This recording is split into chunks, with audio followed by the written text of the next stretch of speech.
أعوذ بالله من الشيطان الرجيم.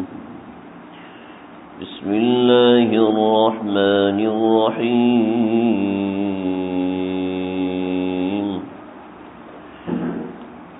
فلا أقسم بالخنس الجوار الكنس والليل إذا عسعس والصبح إذا تنفس إنه لقول رسول كريم ذي قوة عند ذي العرش مكين مطاع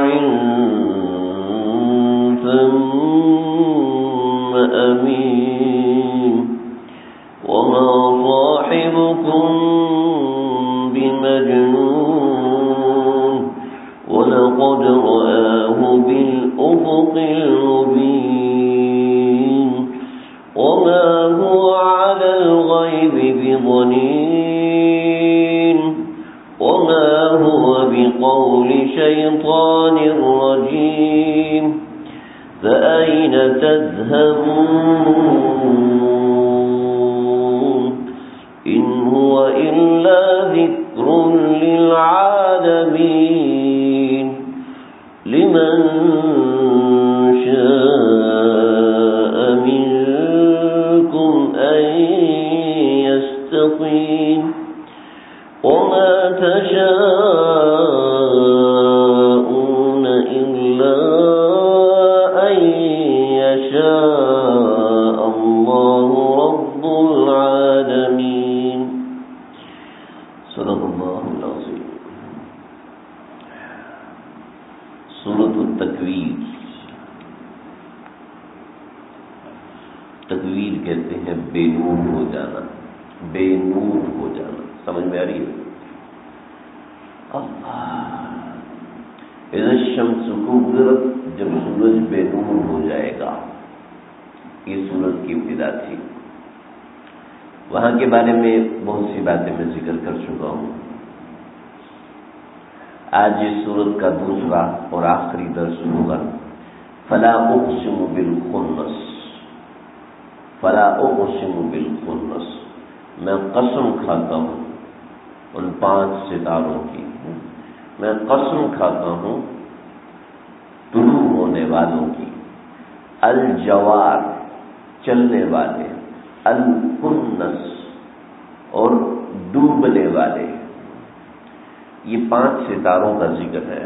میں تفصیل عرض کرتا ہوں. جوار کہتے ہیں جاری کو، اور جاری یعنی کہ جو اپنے راستے پر ہو. الجوار. الکنس، کسی ستارے کا ڈوبنا، اس کو کنس کہتے ہیں. جیسے سورج کے ڈوبنے کو غروب کہتے ہیں، ایسے ستارے، کسی خاص ستارے کے ڈوبنے کو کنس کہتے ہیں.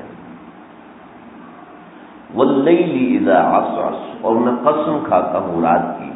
اذا عسعس، جس وقت وہ پھیل رہی ہو، رات پھیلتی ہے.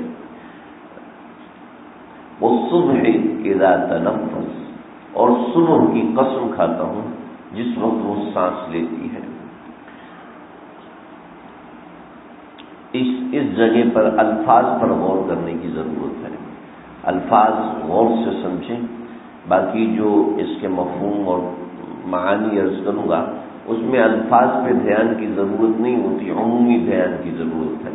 یہاں پر الفاظ کے اوپر تھوڑا سا دھیان دیں گے تو جہاں کہیں بھی آپ یہ الفاظ پڑھیں گے قرآن مجید میں، یا جہاں کہیں بھی آپ اس کو سنیں گے تو انشاءاللہ ذہن میں بیٹھا رہے گا جب الفاظ کو غور سے سمجھیں گے. انہ لقول رسول کریم، یہ قرآن رسول کریم کا ہے، یعنی بہت معزز قسم کے بھیجے ہوئے فرشتے کا ہے. ذی قوت عند ذی العرش مکین. ذی قوت، اور وہ فرشتہ بڑی طاقت والا ہے. عند ذی العرش، اللہ کے عرش کے پاس. مکین، وہ وہاں پر رہتا ہے، اس کا مکان وہاں پر ہے. مطاع، ایک ہوتا ہے مطیع، فرما بردار، اور ایک ہوتا ہے مطاع. مطیع کون ہوتا ہے؟ جو ماتحت ہوتا ہے، اور مطاع وہ ہوتا ہے جس کے ماتحت ہوتے ہیں لوگ. تو مطاع سمجھ رہے ہیں، مطاع ہے کہ وہ مطاع ہے، یعنی کہ لوگ اس کی فرما برداری کرتے ہیں. ثم امین، اور وہ بھروسے کے قابل بھی ہے. اللہ کے نبی کو صادق اور امین کہتے تھے نا. امانت دار، امانت دار کس کو کہتے ہیں؟ امانت دار خود ایک لفظ ہے، اس کو کہتے ہیں وہ شخص جو کہ بھروسے کے قابل ہو. مطاع ثم امین، وہ مطاع ہے، یعنی لوگ اس کی فرما برداری کرتے ہیں، اور اس کے ساتھ وہ امین یعنی کہ بھروسے کے قابل بھی ہے. یعنی کہ ایسا مطاع ہے جو کہ بھروسے کے قابل ہے، یعنی ایسا حکمران ہے جو قابل بھروسہ ہے. ہمارے حکمران ہوتے ہیں نا، یار پتہ نہیں کرے گا نہیں کرے گا، اللہ کرے دیکھو اب کیا کرتا ہے، ایسا ہوتا ہے نا. تو انہیں اس پہ بھروسہ نہیں ہوتا. جس پہ بھروسہ ہوتا ہے اس کی بات ہاں اب یہ تو کر کے رہے گا. تو کچھ لوگ اس کے مطاع ہوتے ہیں، کچھ لوگ متوکل ہوتے ہیں، تو اور کچھ لوگ متوکل ہوتے ہیں. تو مطاع ہے اور پھر امین ہے، یعنی قابل بھروسہ حکمران ہے. وما صاحبکم بمجنون، اور تمہارا جو ساتھی ہے وہ مجنون نہیں ہے، وہ پاگل نہیں ہے، دیوانہ نہیں ہے. وَلَقَدْ رَآهُ بِالْأُفُقِ الْمُبِينِ، اور وہ صحیح سلامت ہے. تو اس نے تحقیق یہ ہے کہ اس نے اس کو افق مبین پر، یعنی کہ اوپر آسمان میں دیکھا ہے، کھلے آسمان میں دیکھا ہے. وما هو علی الغیب بضنین، اور وہ غیب کی باتوں کے اوپر بخیل بھی نہیں ہے. وما هو بقول شیطان الرجیم، اور یہ قرآن یہ شیطان کی بات بھی نہیں ہے. فأین تذهبون، جب ایسا کچھ بھی نہیں ہے تو تم کہاں جاتے ہو قرآن کو چھوڑ کر. ان هو الا ذکر للعالمین، یہ تو تیرے پروردگار کی طرف سے نصیحت ہے. لمن شاء، اس کے لیے نصیحت ہے جو چاہتا ہے، منکم، تم میں سے، ان یستقیم، کو وہ سیدھا راستہ دیکھ لے، وہ سیدھا راستے پہ چلے، وہ سیدھا راستہ سمجھ لے، یہ اس کے لیے نصیحت ہے. اس کے علاوہ چاہے نوح علیہ السلام کا بیٹا ہو، چاہے کوئی ہو.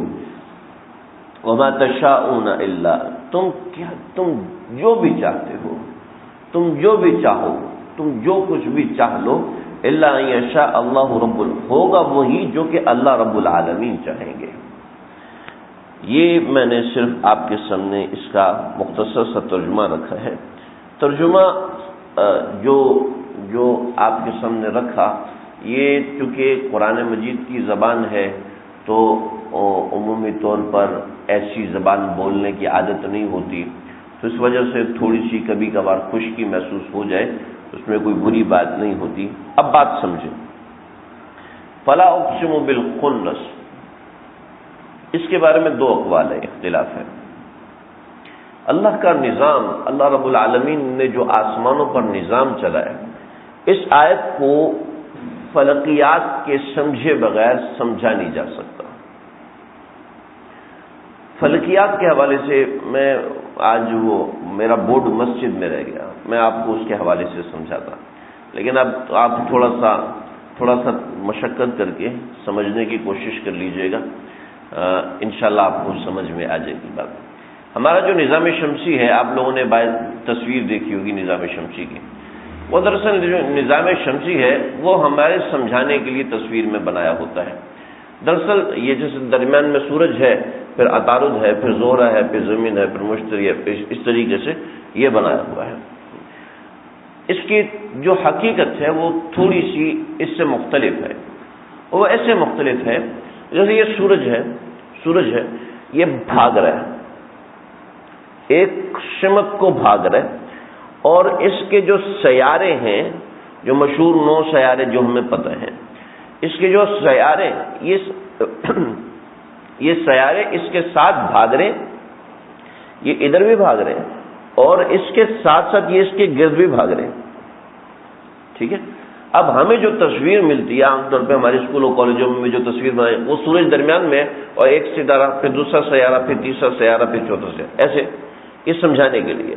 اصل میں یہ ایسے جیسے عطارد ہے وہ سورج کے ایسے بھاگ رہا ہے، سورج کے اوپر بھاگ رہا ہے، جیسے چاند زمین کے گرد بھاگ رہا ہے وہ سورج کی اس طرح، اور جو زہرہ ہے وہ ایسے بھاگ رہا ہے. ٹھیک ہے.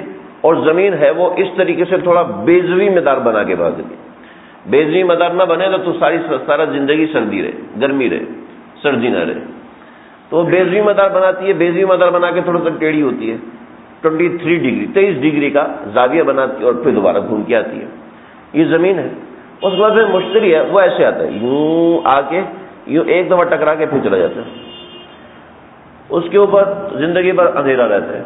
تو اس طرح 5 ستارے سیارے جو ہیں، زمین کو ہٹا کے، زمین کے ساتھ 6، باقی 5 جو سیارے ہیں وہ سورج کے گرد بندھے ہوئے ہیں، اور پھر اس کے درمیان ایک پتھروں کا گیپ آ جاتا ہے.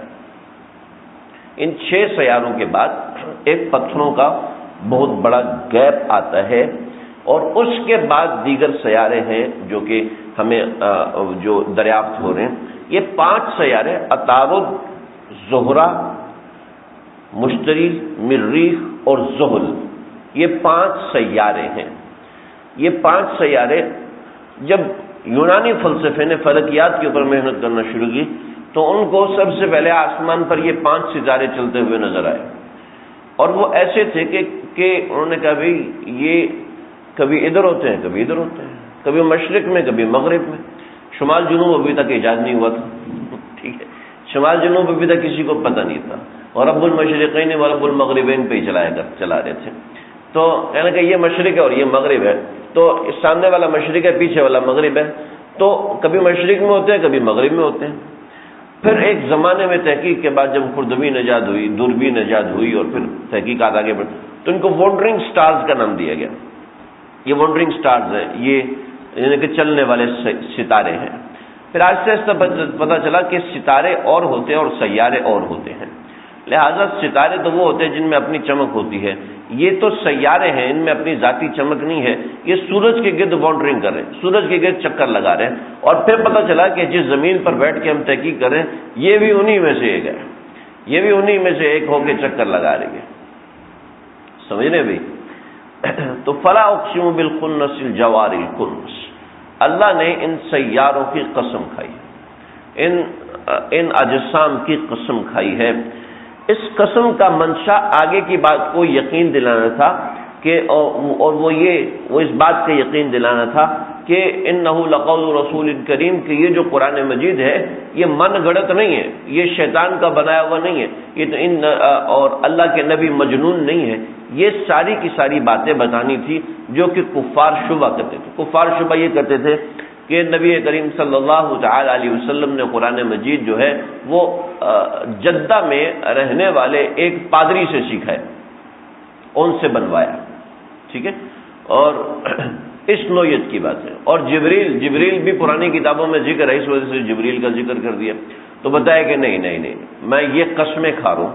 ہاں، ان ستاروں کی قسمیں کھانے کا کیا مقصد ہے مجھے کہیں نہیں ملا، کہیں سے بھی نہیں ملا. لیکن اپنے اساتذہ کی صحبت اٹھائی اور جو ان سے چیزیں سیکھی اور جو مطالعے میں چیزیں گزری، اس سے سمجھ میں آتا ہے کہ جیسے یہ ستارے سیارے گھوم رہے ہیں، ایسے اللہ رب العزت نے کسی جگہ جہنم بنائی ہوئی ہے اور کسی جگہ جنت بنائی ہوئی ہے، وہ بھی یہیں کہیں ہے. اور اسی فضاؤں اور انہی ہواؤں اجرام فلکی کے اندر ہے، جس کے بارے میں روایتوں میں آتا ہے نا کہ سورج زمین سے 26 لاکھ گنا بڑا ہے، 26 لاکھ گنا بڑا سورج ہے. اور یہ نظام شمسی کئی ستاروں سے چھوٹا ہے. کتنا چھوٹا ہے؟ اتنا چھوٹا ہے کہ نظام شمسی نظر ہی نہیں آتا اگر اس کو دیکھا جائے تو. اس کے مقابلے میں نظام شمسی کی ویلیو کوئی مائکرو میں چلی جائے گی، اور نظام شمسی کروڑوں میلوں پہ بعض محققین کی رائے ہے کہ 7.5 ارب ملین کے احاطے پر مربع میل جو روشنی کا سفر ہوتا ہے، اس کے اوپر یہ نظام شمسی پھیلا ہوا ہے. یعنی کہ انسان پوری زندگی سفر کرتا رہے تو بڈھا ہو جائے گا، پھر جا کے وہ نظام شمسی کا سفر ختم ہوگا. وہ سیارے کتنے بڑے ہیں. تو ہو سکتا ہے کہ اسی فضاؤں میں کوئی نظام ہے تو اللہ نے اس کی قسم کھائی ہے. ایک یہ بات. دوسری یہ بات کہ ان اجرام فلکی کے ذریعے سے اوقات طے ہوتے ہیں، تو اللہ وقت کی اہمیت کو بتا رہے ہیں. اور آگے بھی اس کا ایک قرینہ یہ ہے کہ آگے بھی ایسی چیزوں کی قسمیں کھائی ہیں. تو فلا اقسم بالخنس، خنس وہ 5 سیارے ہیں، عطارد، زہرہ، مشتری، مریخ اور زحل. یہ آپ لوگوں کو تو انگریزی میں آتے ہوں گے، مجھے انگریزی میں نہیں آتے تو میں وہ بھی سنا دیتا. تو یہ 5 سیارے ہیں. کنس ان 5 سیاروں کے طلوع ہونے کو کہتے ہیں، الجوار ان کے چلنے کو کہتے ہیں، اور کنس ان کے غروب ہونے کو کہتے ہیں. جیسے زمین کے ساتھ چاند غروب ہوتا ہے، زمین کے ساتھ چاند طلوع ہوتا ہے، تو زمین بھی چاند کے مقابلے میں کبھی طلوع ہوتی ہے کبھی غروب ہوتی ہے، کیونکہ زمین بھی اسی کی طرح حرکت کر رہی. سمجھ رہے ہیں بھائی بات؟ تو یہ 2 آیات کے اندر یہ معاملہ ہے. واللیل اذا عسعس، اور مجھے رات کی قسم ہے، اذا عسعس جب وہ پھیل جائے، جب وہ چھا جائے. رات اصل میں چھاتی ہے اس طریقے سے کہ جو چھانا ہوتا ہے وہ ایک طرف سے ہوتا ہے. بھئی جو چادر اوڑھتا ہے تو چادر کیسے اوڑھتا ہے؟ نیچے سے لیتا ہے اوپر چادر ایسے ہی ہوتا ہے نا، عمومی طور پہ ایسے ہوتا ہے. کوئی کہ نہیں بھی مولوی صاحب نے ایسے کہ لہٰذا میں اوپر پھینک کے لیا کروں گا چادر، ایسا نہیں ہوتا نا. چادر ایک طرف، ایسے ہی رات بھی ایسے آتی ہے، اس طریقے سے آتی ہے. اور جو فجر دن آتا ہے وہ تفجیر بن کے آتا ہے، وہ ایسے نہیں آتا. دن تفجیر بن کے یوں ہو کے یوں پھیلتا ہے، دن کا نظام یوں. اور اللہ کا قرآن نے جو لفظ استعمال کیا، کائنات مل کے اس کا انکار نہیں کر سکی. صبح ہوتی ہے کیسے ہوتی ہے جی؟ وہ تفجیر کے ساتھ. اور اللہ نے قرآن میں 1400 سال پہلے والفجر فرما دیا. اس وقت تو سیٹلائٹ اور یہ چیزیں نہیں تھی کہ اوپر کھڑے ہو کے دیکھ سکے کہ صبح کیسے ہو رہی ہے، لیکن اللہ نے تو اوپر سے دیکھا تھا، اللہ نے تو خود بنائی ہے. تو اللہ نے دیکھا کہ اللہ نے خود فجر جب ایسے بنائی ہے تو اللہ فجر کو فجر بولیں، اور لیل کو عسعس بولا، واللیل اذا عسعس، یا واللیل اذا یغشا، والنہار اذا تجلی، واللیل اذا یغشا. یغشا غشی یعنی اوپر ڈھانپنا ایک طرف سے پایا جاتا ہے. تو واللیل اذا عسعس، اور مجھے رات کی قسم جب وہ ڈھانپ لے. رات کی قسم کیوں کھائی؟ میں کئی بار سنا چکا ہوں کہ اللہ اوقات کی قسم کھاتے ہیں وقت کی اہمیت کو بتانے کے لیے. انسان دنیا میں باؤنڈ ہے وقت کے اوپر. جنت میں وقت نہیں ہوگا، جنت میں ایام تو بندھے ہوئے ہوں گے، لیکن انسان وقت پہ باؤنڈ نہیں ہوگا، وقت کے ساتھ محدود نہیں ہوگا. اللہ نے انسان کو وقت کے ساتھ کھلا چھوڑا ہوگا. البتہ جنت میں وقت ضرور ہوگا، اس لیے وہاں دن اور رات کے عارضے نہیں ہوں گے، فانوس استعمال ہوں گے، جنت کے اندر خوبصورتی ہوگی، اور ایسا موسم ہوگا جیسے آج کل کراچی کا موسم ہے. اتنا کیسا خوبصورت موسم ہے، اللہ تعالیٰ ایسے موسم کو ہی رکھے. تو ایسے یعنی کہ جیسے صبح کے وقت روشنی ہوتی ہے اور دھوپ بھی نہیں ہوتی اور گرمی بھی نہیں ہوتی اور سردی بھی نہیں ہوتی، جنت میں ایسا موسم ہوگا. اللہ ہم کو سب کو بغیر استحقاق کے نصیب فرمائے. ہمارا اوقات نہیں ہے لیکن اللہ سے مانگتے ہیں اس کے کرم کے آسرے پر. تو ایسا موسم ہوگا. لیکن اس ایک روایت سے سمجھ میں آیا کہ جمعے کے دن اللہ سارے جنتیوں کو جمع کریں گے. کبھی تو کسی کو اللہ دیدار کروائیں گے اس کے گھر میں آ کے، کبھی اس کو اپنے پاس بلا کے، کبھی اس کی مہمانی کر کے، کبھی کچھ کر کے، کبھی تو اللہ ایسے دیدار کریں گے. لیکن ایک دیدار جمعے کے دن ہوگا، اور جمعے کے دن سارے جنتی ایک جگہ پہ جمع ہوں گے. ایک ان کا اجتماع ہوگا، اور اس اجتماع کے اندر پھر اللہ رب العزت اپنا دیدار کرائیں گے، قرآن سنائیں گے. خود اللہ قرآن سنائیں گے کہ جنت کی حوریں اپنے ساز و انداز اور نغمے، اور یہ جو لوگ ایک گانے کو کوئی 50 دفعہ سنتا ہے، کوئی 100 دفعہ سنتا ہے، پھر اس کا فین بن جاتا ہے، اس کے پیچھے پاگل ہو جاتا ہے. وہ ایسے لوگوں کی حالت دیکھنے والی ہوتی ہے. ایسے جو فین قسم کے لوگ ہوتے ہیں نا، مجھ سے تو کئی لوگ ملے ہیں، پتہ نہیں آپ لوگوں سے کسی سے ملے، جو فین قسم کے لوگ ہوتے ہیں کہ جی میں فلانے کا فین ہوں، وہ اس کے لیے پاگل ہو جاتے ہیں.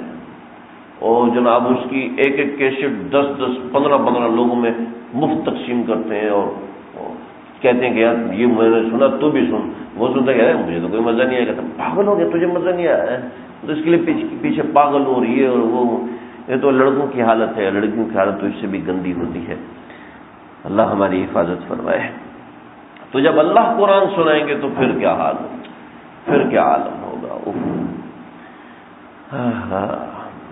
جنتی سانس لینا بھول جائیں گے، جنتی سوچنا بھول جائیں گے، جنت ایک جگہ ٹھہر جائے گی. جنت خود اللہ کی آواز کا مزہ لے گی. اللہ اکبر. اللہ ہم سب کو نصیب فرمائے. واللیل اذا عسعس، رات جب پھیل جاتی ہے، میں اس کی قسم کھاتا ہوں. والصبح اذا تنفس، اور صبح جب سانس لیتی ہے. سانس لینے سے مراد یہ ہے کہ صبح جو ہے وہ ٹھنڈک کے ساتھ آتی ہے، تو یہ اس سے مراد ہے. اور اصل جو ہے وقت کی قسم ہے کہ جب صبح آ رہی ہوتی ہے.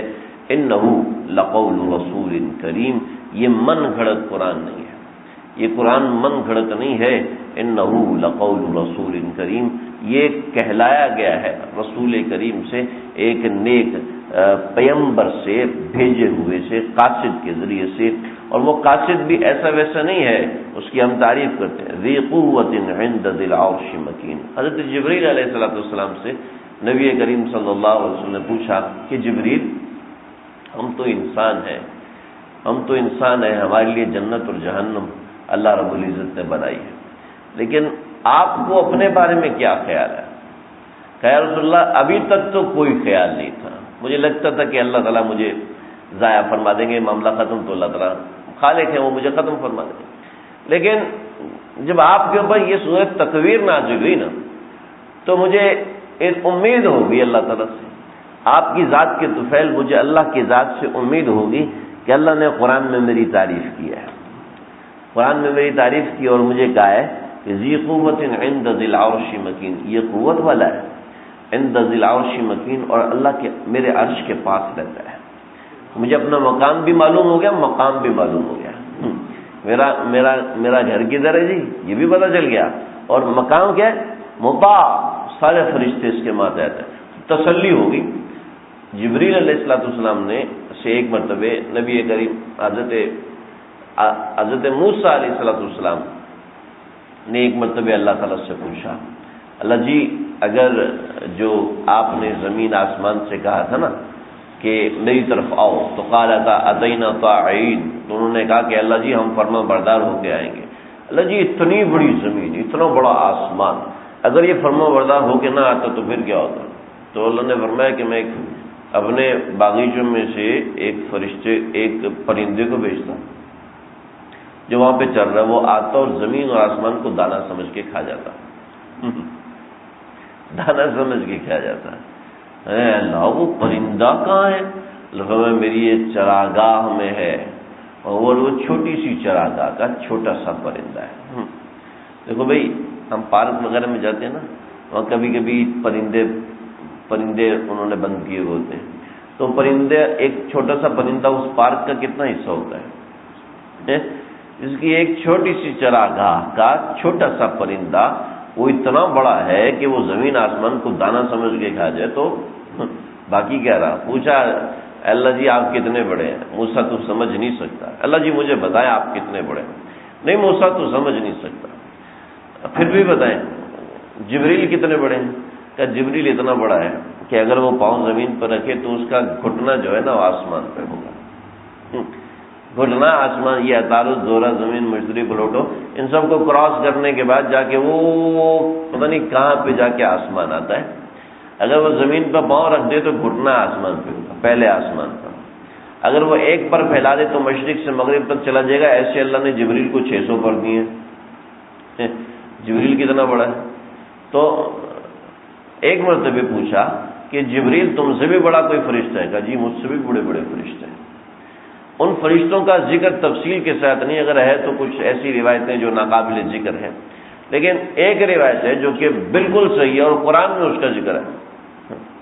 وَيَحْمِلُ عَرْشَ رَبِّكَ فَوْقَهُمْ يَوْمَئِذٍ ثَمَانِيَةٌ وَيَحْمِلُ عَرْشَ رَبِّكَ فَوْقَهُمْ يَوْمَئِذٍ ثَمَانِيَةٌ. 8 فرشتے اللہ کے عرش کو اٹھائے ہوئے ہوں گے، اور ان فرشتوں کا، وہ فرشتے کتنے بڑے ہیں؟ ان کی ٹھڈی اور یہ نرخرا، ان کی ٹھڈی اور اس کے درمیان جتنا فاصلہ ہے زمین اور آسمان کے درمیان اتنا فاصلہ ہے. اللہ اکبر، اتنے بڑے. وَيَحْمِلُ عَرْشَ رَبِّكَ فَوْقَهُمْ يَوْمَئِذٍ ثَمَانِيَةٌ. یہ 8 فرشتے ہیں، یہ اتنے بڑے ہیں. لیکن جبریل کہتے ہیں مجھے پتہ چل گیا، مطاع ثم امین، میں مطاع ہوں، یعنی سارے فرشتے میرے مطیع ہیں، تو اس سے مجھے امید ہوگی کہ اللہ تعالیٰ مجھے بخش دیں گے. اللہ. اور پھر دوسری وضاحت، پہلی وضاحت تو یہ کہ قرآن کسی کا گھڑا ہوا نہیں.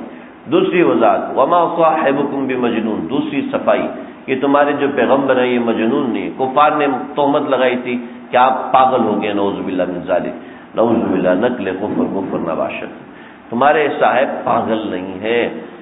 ہاں وَلَقَدْ رَآهُ جب وہ ٹھیک اور صحیح سلامت ہے تو بالافق المبین، تو اس نے کھلے افق میں حضرت جبریل علیہ السلام کو دیکھا ہے۔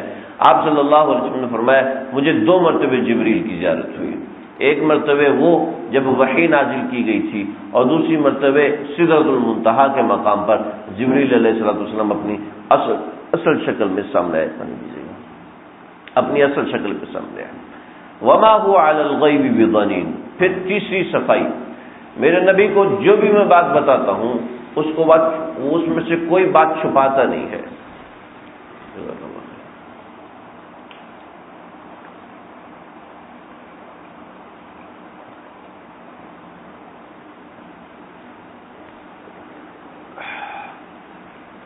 یہ کس کا ذکر چل رہا ہے بھائی؟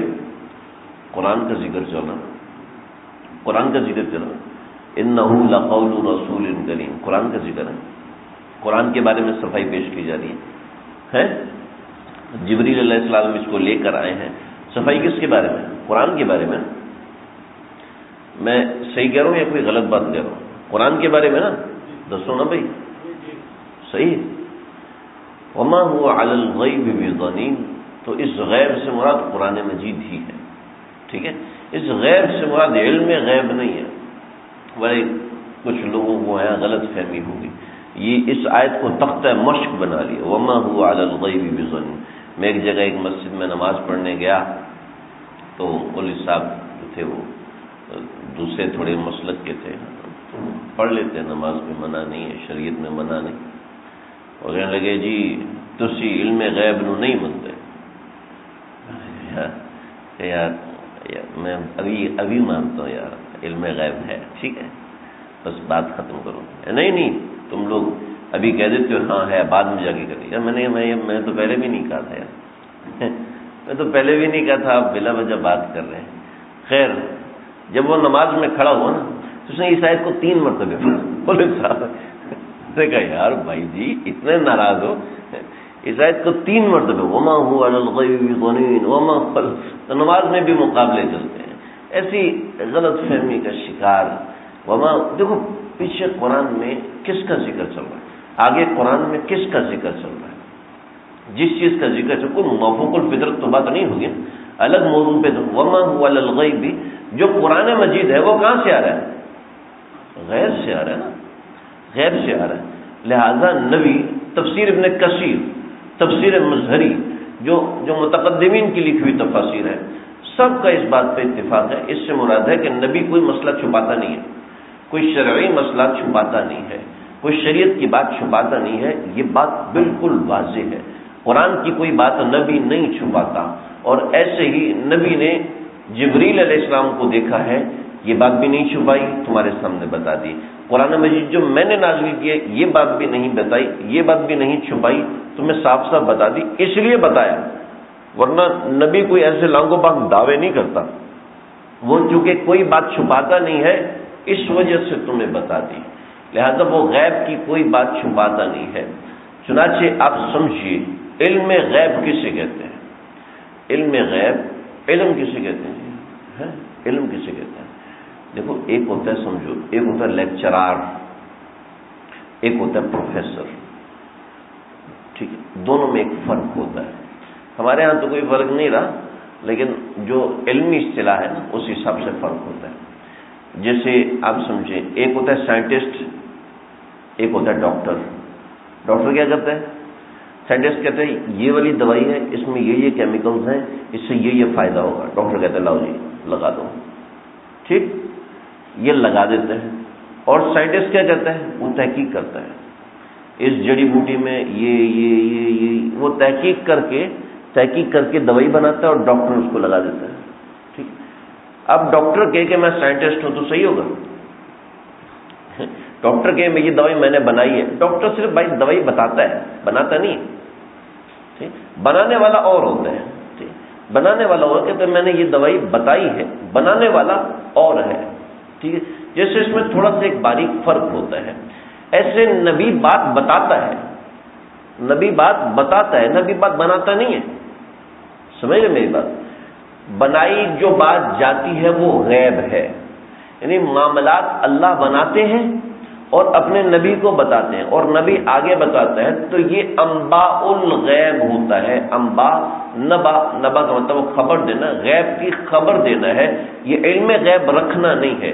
ایک چھوٹا سا فرق ہے، علم غیب رکھنا اور چیز ہے اور علم غیب کی خبر دینا یہ اور چیز ہے.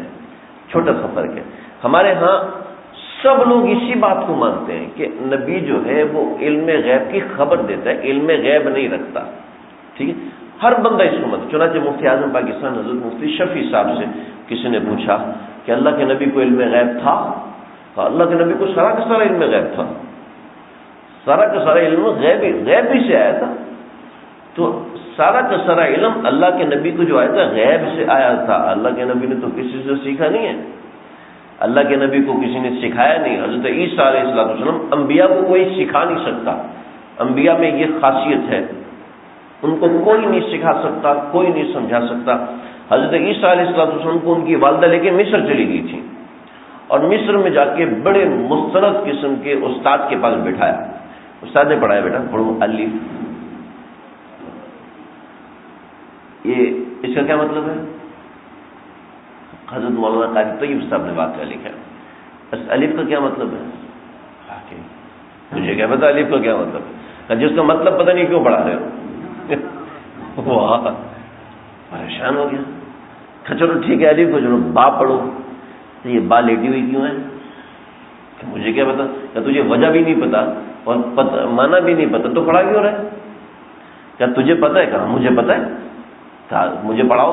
کیا ایسے تھوڑی پڑھاؤں گا؟ پڑھانے والا اوپر بیٹھتا ہے، پڑھنے والا نیچے بیٹھتا ہے. پہلے مجھے اوپر بٹھاؤ، خود تم نیچے بیٹھو. جب یہ قصہ ہوا تو اٹھایا اور والدہ کے پاس، یہ کون ہے؟ کہ اس کے ساتھ یہ ہوا. کہ یہ تو نبی ہے، یہ تو آنے والا نبی ہے. اور نبی کسی سے پڑھا نہیں کرتے، نبی کسی سے تربیت حاصل نہیں کیا کرتے. آج کل یہ میڈیا کے اوپر اس نوعیت کی بے شمار فلمیں بن رہی ہوتی ہیں جس میں سکھایا جاتا ہے کہ نبی نے فلاں سے سیکھا، دھماکے سے سیکھا. نبی کسی سے نہیں سیکھتا. نبی کو جو علم ہوتا ہے وہ غیب سے حاصل ہوتا ہے، لیکن نبی کو علم غیب نہیں ہوتا. ایک بڑا مزے کا واقعہ، امام مالک رحمۃ اللہ علیہ، ان کو خواب آیا اور انہوں نے خواب، ان کو پریشانی رہتی تھی. جو عشق و محبت رکھنے والے لوگ ہوتے ہیں نا، ان کا مزاج کچھ اور ہوتا ہے. امام مالک کا مزاج تھا کہ میرے انتقال مدینہ میں ہو، میں کسی اور جگہ پر دفن نہ ہوں، میں مدینے کی مٹی میں دفن ہوں. چنانچہ امام مالک رحمۃ اللہ علیہ اسی پریشانی میں عمرہ کرنے نہیں جاتے تھے. خواب میں نبی کریم صلی اللہ علیہ وسلم کی زیارت ہوئی. آپ نے فرمایا مالک عمرہ کرنے جاؤ.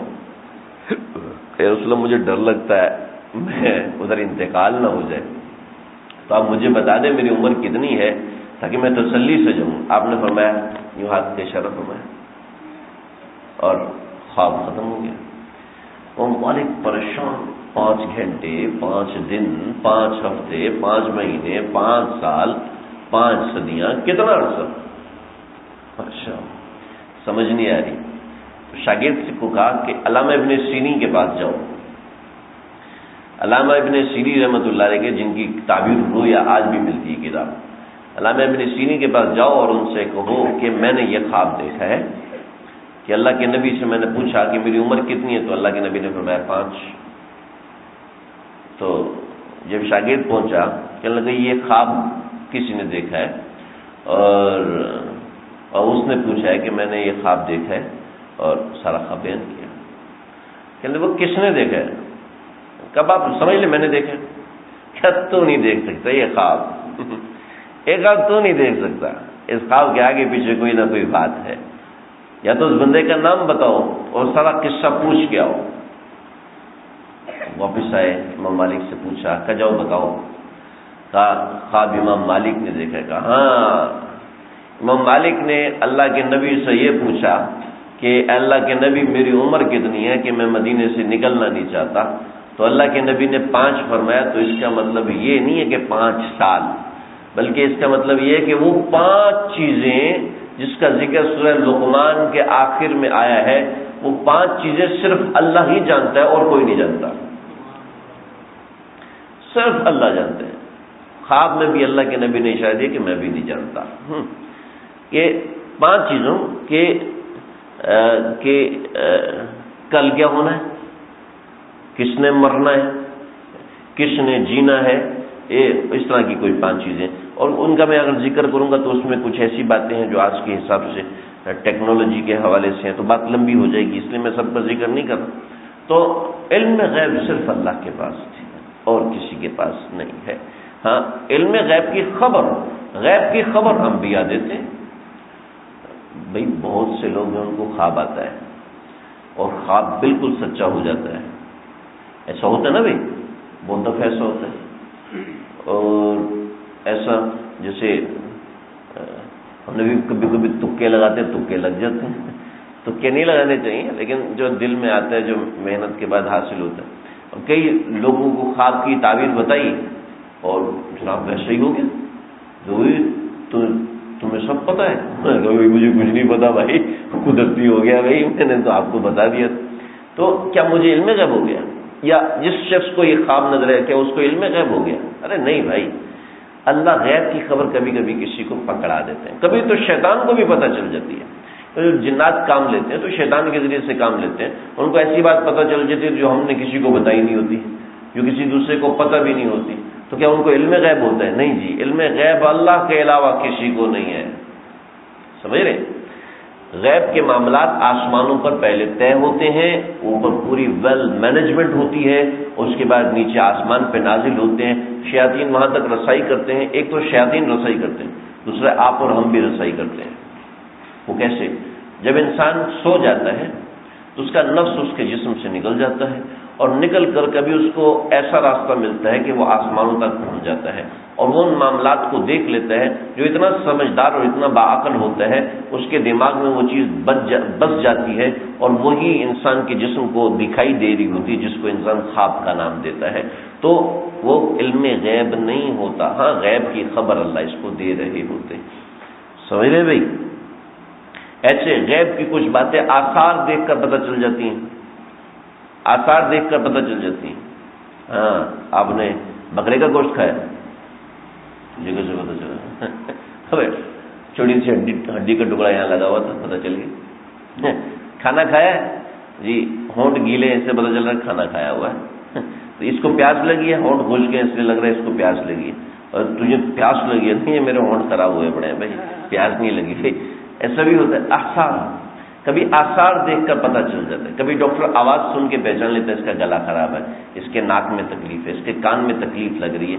تو یہ اتنی اونچی اونچی آواز میں بات کر رہا ہے، لگتا ہے اس کے کانوں میں کوئی تکلیف ہوگی، اس کو ہماری آوازیں سنائی نہیں دے رہی تو اپنی آواز زور سے سنا رہا ہے. ڈاکٹر آثار دیکھ کر، کبھی عام آدمی آثار دیکھ کر بتا دیتا ہے. جیسے بہت زیادہ ہو گیا، کہیں وہ 2-3 عرب جا رہے تھے، کہنے لگے یار لگتا ہے اس راستے سے اونٹ گزرا ہے. جو اجمی تھا ہے اسے زبردست کہ اونٹ ایسے نہیں گزرا، بلکہ اونٹ لنگڑا بھی تھا. یہ بھی پتہ ہے ان کو. اچھا، اونٹ لنگڑے ہونے کے ساتھ ساتھ یہ ایک آنکھ سے کاڑا بھی تھا. واہ یار، ان کو کیسے پتا؟ آگے چلے، وہاں پہنچے تو واقعہ لوگ اونٹ لے کے جا رہے تھے اور وہ جو اونٹ تھا وہ لنگڑا بھی تھا، پتہ کیا ایک آنکھ سے کاڑا بھی تھا. تو تمہیں کیسے پتہ چلا؟ کہ پہلے تو یہ کہ ہم مینگنیاں دیکھ کے پتہ چل گیا یہ اونٹ ہے. ٹھیک ہے، یہ تو کسی کو بھی پتہ چل جائے گا، جو ماہر ان کو پتہ چلے گا نا، میرے جیسے کو تو نہیں پتہ چلے گا. پھر دوسرا نمبر، یہ کاڑا ہے کہ وہ کیسے؟ اس لیے کہ اس نے دائیں طرف کی گھاس کو چھوڑ دیا، بائیں طرف کی گھاس کھائی. ٹھیک ہے، جب اگر دونوں آنکھیں صحیح ہوتی تو یہ بھی کھاتا یہ بھی کھاتا، مساوی کھاتا، لیکن اس نے اس طرف کی کھائی اس طرف کی چھوڑ دی، اس کا مطلب ہے اس کو یہاں سے نظر نہیں آ رہا تھا اور لنگڑا کے چل رہا تھا، اس لیے کہ اس کے پاؤں برابر نہیں لگے ہوئے تھے، اس لیے ہمیں پتہ چلا لنگڑا کے چل رہا ہے. ابو سفیان جب غزوہ بدر ہوا ہے اس سے پہلے پہنچا ہے ایک مقام پر اور وہاں پر مسلمانوں کے 2 جاسوس تھے، وہ آ کے بیٹھے تھے اور چلے گئے. اس سے اگلے دن ابو سفیان آیا اور وہاں پر اس نے مینگنیاں رکھی ہوئی دیکھی، مینگنیوں کو توڑا تو اندر سے گٹھلیاں نکلی کھجور کی، اور وہ کھجور کی گٹھلیاں اس قسم میں سے تھی جو قسم مدینے میں لگتی تھی۔ کہا لو جی یہاں سے مدینے کے لوگ گزر رہے ہیں، لہٰذا قافلے کا رخ تبدیل کرو، اور وہ سمندر کے راستے سے ہوتا ہوا نکل گیا۔ تو کیا ابو سفیان کو علم غیب تھا؟ آثار دیکھ کر بعض چیزیں سمجھ میں آ جاتی ہیں۔ آثار دیکھ کر الٹرا ساؤنڈ کا پتہ چل جاتا ہے کہ لڑکا ہے یا لڑکی ہے، اس کو علم غیب نہیں کہتے۔ ہاں غیب کی خبر کہہ سکتے ہیں، غیب کی خبر بتائی جا سکتی ہے، لیکن علم غیب اس کو نہیں کہتے۔ ایسے ہی اللہ کے نبی بھی غیب کی کسی خبر کے اوپر بخیل نہیں تھے، یعنی کوئی مسئلہ نہیں چھپاتے تھے۔ لہٰذا اس سے علم غیب کا مسئلہ مستنبط کرنا کہ جیسے اللہ تعالیٰ کو علم غیب ہے ایسے ہی نبی صلی اللہ علیہ وسلم کو علم نہیں، یہ بات غلط۔ بہت سے بزرگان دین ہیں جو اگلے وقت کی پیشن گوئیاں کرتے ہیں۔ مجھے آج کوئی ساؤتھ افریقہ سے ہمارے ساتھی ہے، تو وہاں سے مجھے بڑی محبت رہی ہے اہل علم حضرات سے۔ ان میں حضرت مولانا یونس جون پوری صاحب رحمۃ اللہ علیہ ہوں گے، تو انہوں نے 50 سال تک بخاری شریف پڑھائی۔ تو اس میں تو انہوں نے مجھے ہدیہ دی کتاب، تو اس کتاب میں نے دیکھا کہ ان کو حضرت شیخ الحدیث حضرت مولانا زکریا صاحب رحمۃ اللہ نے جوانی میں خط دیا اور فرمایا کہ میاں یہ خط 40 سال کے بعد کھولنا، ٹھیک؟ فرمایا کہ 40 سال میں ان کا قد اتنا اونچا چلا گیا، ساری دنیا کے علماء ان سے فیض، عرب علماء۔ شیخ حذیفی کا بیٹا علی، وہ علی بن حذیفی مسجد نبوی میں جب آیا تو علی بن حذیفی آیا کہ حضرت مجھے آپ حدیث کی سند سے نواز دیجئے۔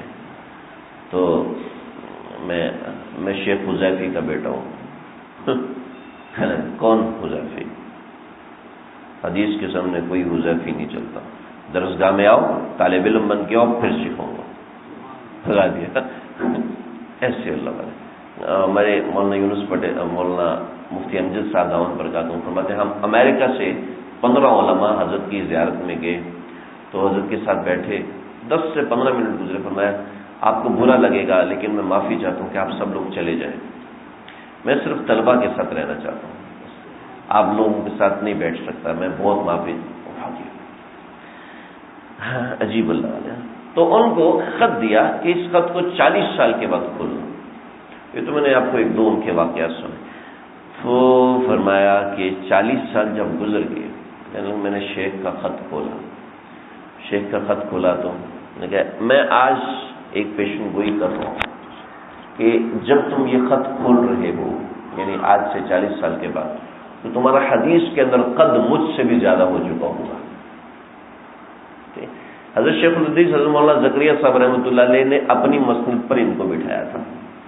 دیکھیے سہارنپور کے اندر شیخ الحدیث حضرت مولانا زکریا تھے، ان کے بعد مولانا حضرت مولانا یونس جون پوری صاحب رحمۃ اللہ علیہ یہ شیخ الحدیث بنے، اور اس میں انہوں نے شادی بھی نہیں کی، ساری زندگی بغیر شادی کرے اور حدیث کی کہ میں نے حدیث سے شادی کی ہے، میں اسی کے ساتھ ساری زندگی گزاروں گا، اور اسی کے ساتھ ساری زندگی گزاری۔ ابھی پچھلے سال شوال میں انتقال ہوا، تو 50 برس تک بخاری پڑھی۔ فرمایا کہ اب تک تمہارا قد حدیث کے موضوع پر مجھ سے آگے ہو چکا ہوگا، لہذا تکبر میں مبتلا نہ ہونا، تمہارا کمال نہیں ہے، اللہ کی عطا ہے۔ تو کیا شیخ الحدیث مولانا زکریا صاحب کو علم غیب نہیں تھا؟ انہوں نے آثار دیکھے کہ اس عمر میں میری ذہانت اور میری فطانت اور میری صحبت بزرگان دین کی یہ تھی، اور اس سے زیادہ ہے، اس کی سمجھداری و فہم و فراست اس سے کئی گنا زیادہ ہے، تو یقیناً یہ آگے چل کے بہت آگے نکلے گا۔ چنانچہ انہوں نے پیشن گوئی کر دی۔ تو یہ پیشن گوئی علم غیب نہیں تھی، ٹھیک ہے؟ تو علم غیب صرف اللہ کے پاس ہوتا ہے۔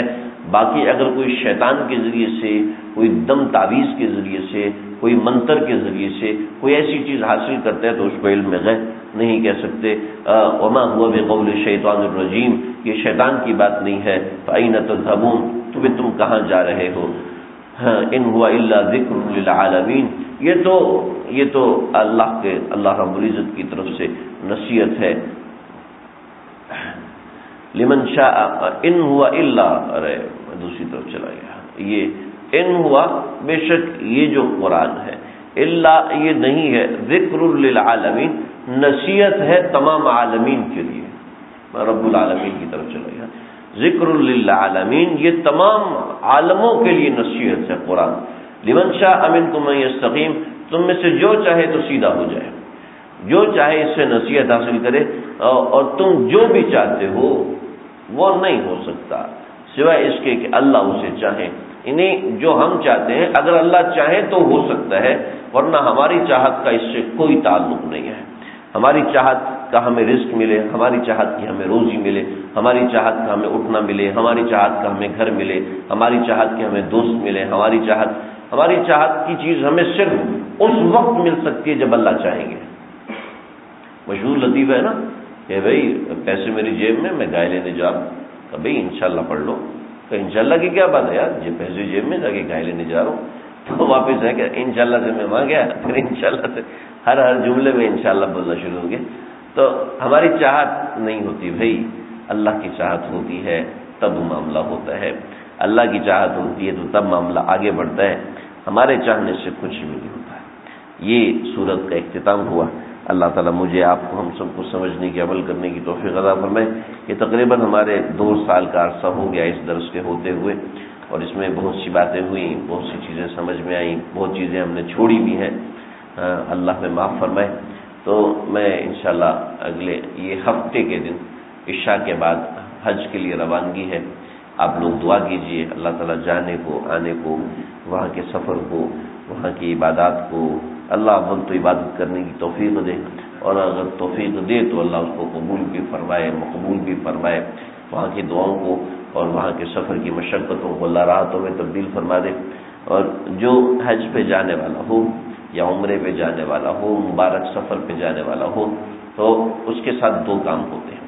پہلی چیز یہ ہے کہ اس کو دعا کا کہنا چاہیے. اگر کہے بغیر دعا کر بھی دے تو کوئی مسئلہ نہیں ہے. بعض لوگ ایسے ہوتے ہیں کہ بندے کے لیے بندے کے دل سے خود ہی دعا نکل جاتی ہے، لیکن صلاۃ و سلام کا وکیل بنانا ضروری ہوتا ہے. تو صلاۃ و سلام کا وکیل بنا دے، ورنہ وکیل بنائے بغیر کوئی صلاۃ و سلام پیش نہیں کر سکتا. تو اول تو وہاں سارا موقع ہی دعا کا ہے، سارا مقام ہی دعا کا ہے. تو یہ 2 کام ہوتے ہیں. ایک اہم بات یہ ہے کہ میری غیر موجودگی میں انشاءاللہ حضرت مفتی شاہ ولی اللہ صاحب وہ آئیں گے، درس دیں گے. میں نے ان سے عرض کیا کہ سورہ یاسین کا درس دے دیں. تقریباً 6 ہفتے آتے ہیں، درمیان میں 1 ہفتہ قربانی کا ہوگا، تو امید ہے قربانی عید کے دن اندر نہیں آئیں گے انشاءاللہ. تو قربانی کی تاریخیں نہیں آ رہی تو وہ متاثر بھی نہیں ہوگی. تو ایک درس تو قربانی کا ہوگا، باقی ان سے عرض کیا تھا کہ سورہ یاسین کا درس دے دیں، یا ایسی مختصر صورت جو کہ 5 ہفتوں میں مکمل ہو جائے. تو انشاءاللہ وہ درس دیں گے میری غیر موجودگی میں. انشاءاللہ یہ سلسلہ جاری و ساری رہے گا. حضرت سے میں دعا بھی کروائی تو حضرت نے فرمایا بھی اگر ایک بندہ بھی آتا ہے تو درس موقوف نہیں ہونا چاہیے، بلکہ اس کو جاری و ساری رکھنا چاہیے. تو اسی انتظام سے بات کی ہے، باقی پھر آپ لوگ جیسے انتظام ہو دیکھ لیجئے گا. میری دعاؤں میں آپ سب لوگ ہیں، آپ میں سے ایک کا چہرہ انشاءاللہ سامنے رہے گا. جس حد تک مجھے یاد رہا تو میں ضرور دعاؤں میں یاد رکھوں گا، آپ لوگ بھی دعاؤں میں یاد رکھیں. وآخر دعوانا الحمدللہ رب العالمین. بسم اللہ الرحمن الرحیم. اللهم ربنا تقبل منا انك انت السميع العليم وتب علينا انك انت التواب الرحيم. اے اللہ اس قرآن کے درس کو اپنے فضل سے، اپنی برکت سے قبول فرما لیجیے، اپنی رحمت سے اس کو شرف قبولیت بخشیے. ہمارے بیٹھنے کو، آنے کو، جمع ہونے کو قبول فرمائیے، منظور فرمائیے. اے مولا کریم ہم سب کی حال پر رحم فرمائیے. ہمیں اپنا بنا لیجیے، اپنے پیار کے قابل بنا دیجیے، اپنے تعلق والا بنا دیجیے، اپنے سے محبت کرنے والا بنائیے. ان دلوں سے گناہوں کی محبت نکال دیجیے. ان دلوں سے گناہوں کی محبت نکال دیجیے، گناہوں کی نفرت مٹا دیجیے، گناہوں کے خلاف جذبات کو اس دل میں بھر دیجیے. اے مولا ہم بڑے گندے ہیں، بڑے گنہگار ہیں، یقیناً تیرے عذاب کے مستحق ہیں، لیکن تو نے اپنی حبیب کی دعاؤں کی تو فیض، کچھ نیک بندوں کے وجود کی تو فیض ہمیں عذاب سے دور رکھا ہے. اے اللہ ہمیں معاف فرما دیجیے، ہمارے گناہوں کو معاف فرما دیجیے، ہمارے اوپر روزی کی تنگیوں کو دور کر دیجیے. ہمارے اوپر آزمائشوں کو دور کر دیجیے، ہمارے اوپر سے مصائب کو ہٹا دیجیے، غموم اور ہموم کو ہٹا دیجیے۔ اے اللہ اپنے فضل کی بارش فرمائیے، اپنی رحمت کی بارش فرمائیے، اپنے رحمت کا تعلق دے دیجیے، اپنا پیار بھرا تعلق عطا فرمائیے۔ ہم اس قابل نہیں ہیں، لیکن تیرے فضل کو دیکھ کے سوال کر رہے، تیری رحمت کو دیکھ کے سوال کر رہے ہیں۔ اے اللہ ہمارے بیٹھنے کو جمع ہونے کو قبول فرمائیے، جن لوگوں نے دعاؤں کا کہا ہے سب کی دعائیں سن لیجیے، سب کی دعائیں قبول فرمائیے، سب کی دعائیں قبول فرمائیے۔ ہمارے ڈاکٹر خالد صاحب ہیں، اللہ تو جملہ مقاصد حسنہ پورے فرما دیجیے۔ ہمارے خالد بھائی ہیں اللہ، کہ جو مشکلات ہیں روزی میں اور دیگر معاملات میں، اے اللہ سب مشکلات کو دور فرمائیے، سب مشکلات کو حل فرما دیجیے۔ اے مالک، اے دونوں جہانوں کے پروردگار، ہمارے صغیرہ کبیرہ تمام گناہوں کو معاف فرما دیجیے۔ ہمارے عاشق بھائی کو نرین و صالح اولاد کی دولت سے نواز دیجیے۔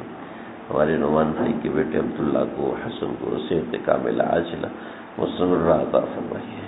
ہمارے اس درس کی حاضری کو، درس میں جمع ہونے کو قبول فرمائیے، منظور فرمائیے۔